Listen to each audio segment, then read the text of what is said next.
நாய்கள் கடித்ததால் காயம்பட்ட புள்ளிமான் கிராம பகுதியில் தஞ்சம் பத்திரமாக மீட்டு வனப்பகுதியில் விடுவித்த வனத்துறையினர்.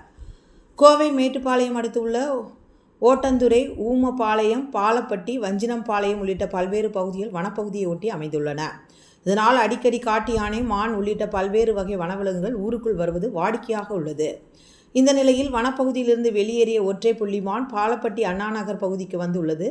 அப்போது அங்கு இருந்த தெருநாய்கள் புள்ளிமானை கடித்ததில் மானுக்கு லேசான காயம் ஏற்பட்டுள்ளது. இதனால் பயத்தில் புள்ளிமான் அங்கிருந்த ஒரு வீட்டிற்குள் நுழைந்தது. இதனை அடுத்து அப்பகுதி மக்கள் இதுகுறித்து சிறுமுகை வனத்துறைக்கு தகவல் தெரிவித்துள்ளனர். விரைந்து சென்ற வனத்துறையினர் காயம்பட்ட புள்ளிமானை மீட்டு கால்நடை மருத்துவர்கள் உதவியுடன் உரிய சிகிச்சை அளித்து பின்னர் ஓடந்துறை காப்புக்காடு பகுதியில் பத்திரமாக அதனை விடுவித்தனர்.